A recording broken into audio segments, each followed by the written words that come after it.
Action, video number 5 from the same spot. So, hi guys, and welcome to the part 3, I would say, of the summit, or just another summit where we have a new battery on our camera. We have replenished our... I think round 3 came with fresh round of drinks. That's good. That, yeah. So, fire up. Which are the questions that we're going to talk about this time? Well, let's see. This one, earlier in round 1, we spoke about what are we doing to keep busy.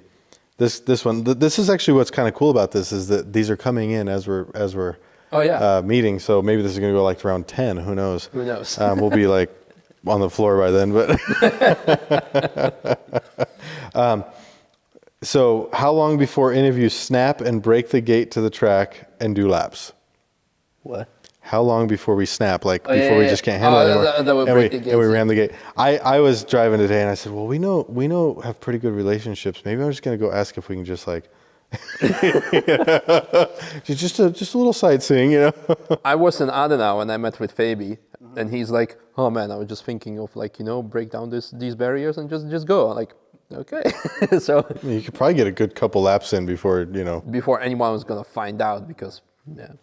But yeah, it's tough. It is. It's actually interesting because we don't generally walk on the track or anything, but we walk around it. And so every day, me and Tiffany and the kids are going for walks around the track and down Hatzenbach and different things like that. And you're like, man, this would be fun. So let's see. Are you going to show us your drifting skills later this year? You. Me? Misha is you. Oh, it's asking to me. Yeah, do you have any drift plans? No. I don't even know where this came from. I don't want him to show any drifting skills to anybody. Keep it straight. I have a front-wheel drive car, yeah. So I don't think it's... Yes, that'd be really bad news, right? Yeah, this is going to be the C2 because it comes with the drift mode. There you go.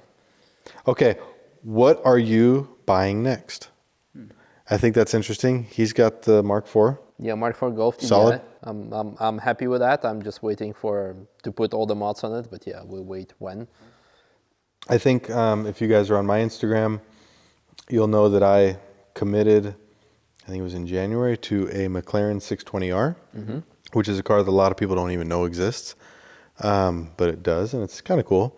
Just to be really simple and not go into too much detail, it's a McLaren GT4 race car, which has been road legal. So it has the stripped down interior. It's got the same wing, the same suspension, center lock wheels. It's basically the only McLaren that comes from the factory that they actually recommend and suggest that you can put slicks on directly and won't affect any warranty issues or anything like that. So it is a McLaren GT4 that has been approved to be road legal. So that would be the one thing that I'm looking at. But at the same time, it's a very difficult decision because I did commit to the car. I'm supposed to take the car. The car is built and just waiting on delivery situations. But we have a current, economic world health situation going on that more than anything, if I'm 100% honest, I just feel like I shouldn't buy at the time because I think it would be insensitive, if you know what I mean. So I'm weighing the situation of feeling like it would be an insensitive purchase and something that I would rather invest the money in something that we can talk about later here, some of the other questions, versus weighing that conscious decision versus the one of saying I committed and told McLaren I would buy it. Because when we're talking about what is the market right now, the market right now is that McLaren is going to also suffer majorly from this, right? And people say, oh, that's just a big corporation that makes millions and billions and blah, blah, blah. Doesn't matter. They've got thousands and thousands of employees. Those thousands of employees are building 4,000 to 5,000 cars a year, which take parts from Ricardo, who builds the motors, or from their GT department, or from whoever makes their carbon fiber, who makes their wheels. They're putting food on the table of another tens of thousands of people. And it really is a struggle. So I'm sitting here debating, exactly what way I'm going to go, if I'm going to take it or not. The Schirmer cars, those were already commissioned, 3 years ago? Yep. And so the E36 GTR is on its way. It's being built. I've obviously told Tom, do your other projects. This isn't a major thing. As long as I can maybe get on the track sometime this year, I'm happy. And if not, I really don't care. I have a lot of patience. You know, we're all still young here at Apex, and we have patience. So for me, buying new cars is really not on my radar or a priority at the moment. There's going to be things that might happen just because I've already committed to them, but I'm not shopping for new cars. What have I committed to? The full Schirmer fleet, the 620R is something that I committed to from McLaren. I keep saying McLaren because don't confuse that with the Caterham. And then finally, I did say that I wanted a 765 LT, but I think that's actually been delayed as well because of everything that's going on. I would not foresee those getting delivered until next spring, in all reality. So, do you got your eyes on anything?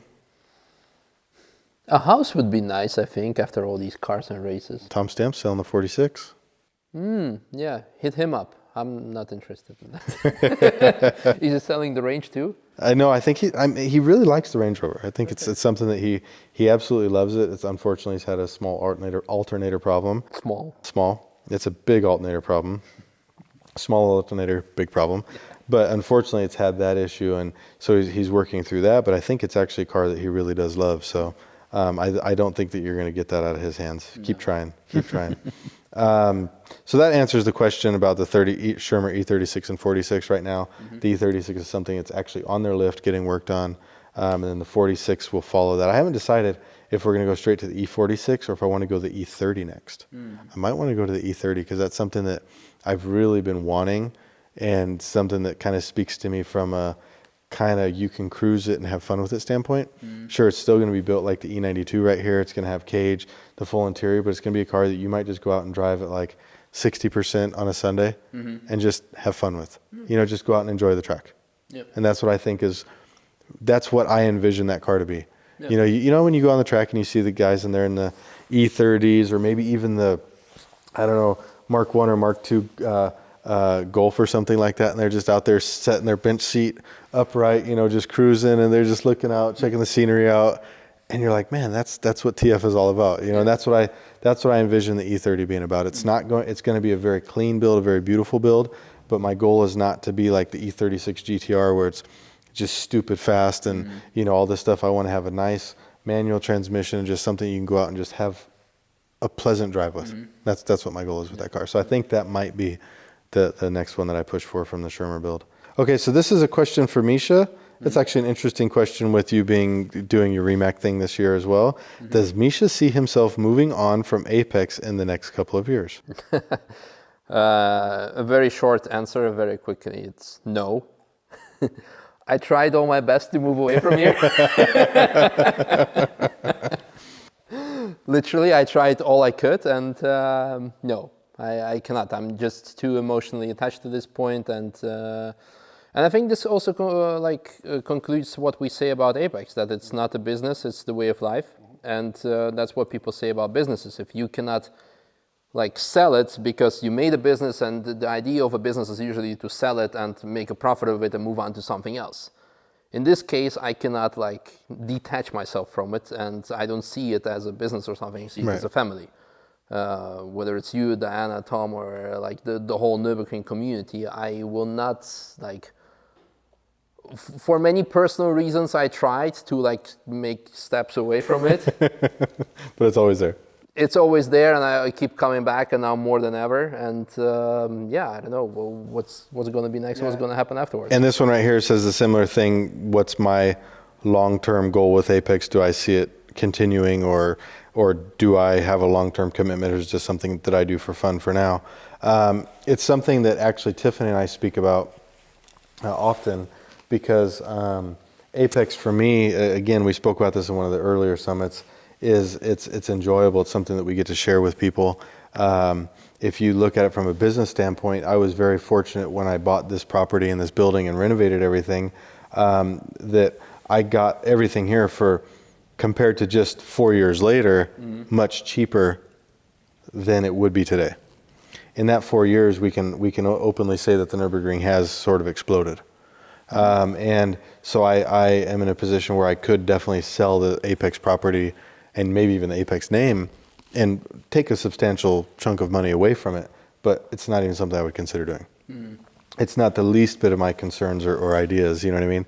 And so with that being the case, this is something that I want to continue to enjoy and to have fun with. And that's why we want to actually keep it smaller, because as it expands and gets away from us, Misha last year came to me and said, Robert, there's some personal things going on, and I think I want to, get away a little bit. And he told me what his opportunities were, and I think I said, if you don't do it, you're crazy. You know what I mean? Yeah. And with that being said, it was you're keeping your key.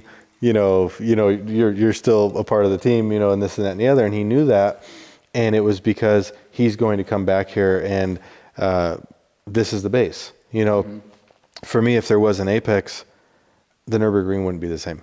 Yeah. You know what I mean? And so I wouldn't want to come to the Nürburgring and not come to Apex, and so I think when I look at Misha's situation personally, if I'm answering his question, I see it the same way for Misha, is that, heck, maybe Misha wants to go and work for the Nürburgring. They need a marketing guy desperately.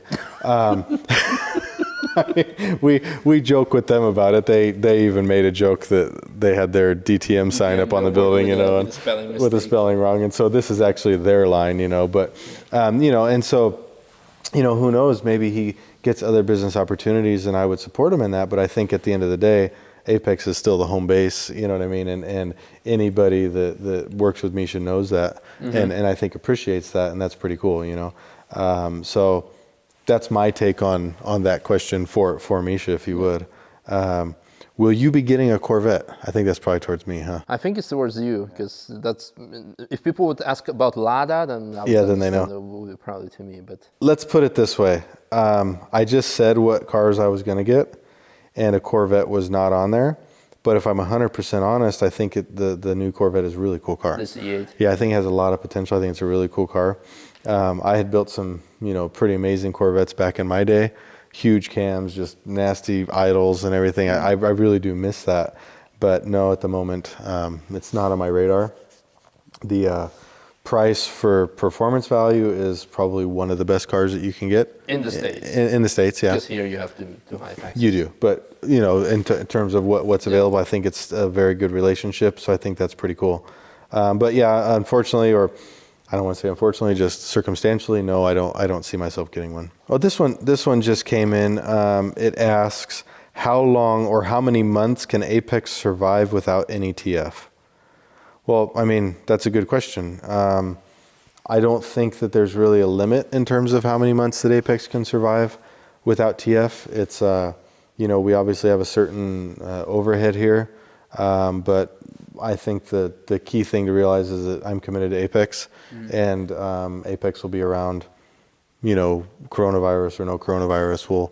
We'll ride it out. If they say TF's not opening until March of 2021, then we'll see you in March of 2021. I mean, it's it's not something. There'll be lots of drinking and lots of summits. Lots of summits. So it's not something that I have even calculated when do I give up on Apex, because that's not the case. That's not something that I'm looking at.